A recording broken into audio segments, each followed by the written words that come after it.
Massimo Spagnoli. È tutto pronto, l'arbitro guarda il cronometro e si comincia partiti proprio in questo istante l'avvio di Chievo Verona Women, Trento Calcio femminile, con il Chievo che attacca da destra a sinistra con la maglia in genere di trasferta blu.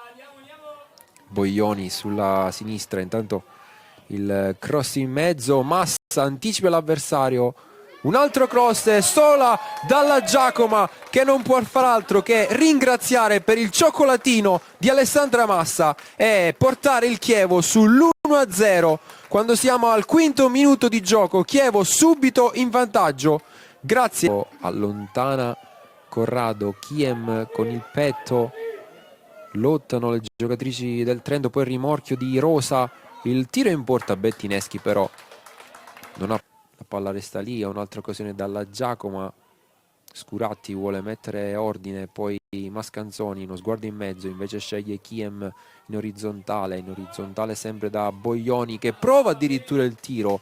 Buona l'idea, non precisa la conclusione, però viene incontro Ferrato, Tardini, Massa, Ferrato pensa al tiro, lo fa partire, grandissima parata di Valzoger sull'ottima combinazione.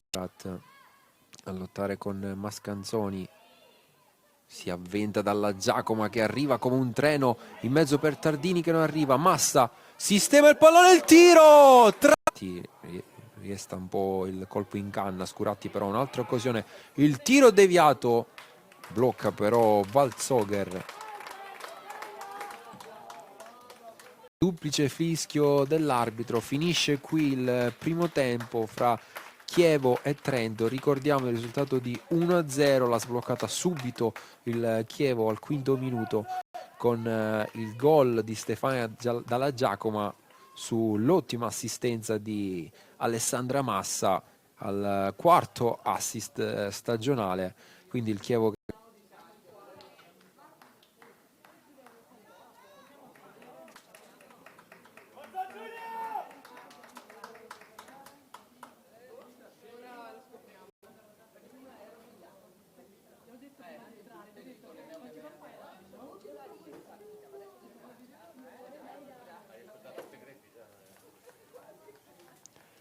e bentornati in diretta dallo stadio Aldo Olivieri di Verona da parte di Pierluca Loporto per questa sesta giornata di Serie B femminile.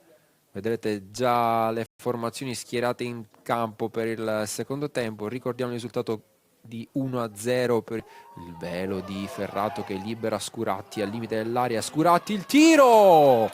Grandissima parata di Valzoger che nega la gioia del primo gol, qualità che fa respirare le giocatrici del Chievo, che adesso possono urlare di gioia e tirare anche un sospiro di sollievo di questa partita molto sofferta, ma che alla fine la formazione di casa riesce a portare a casa, salendo a quota 10 in classifica e trovando una vittoria che mancava da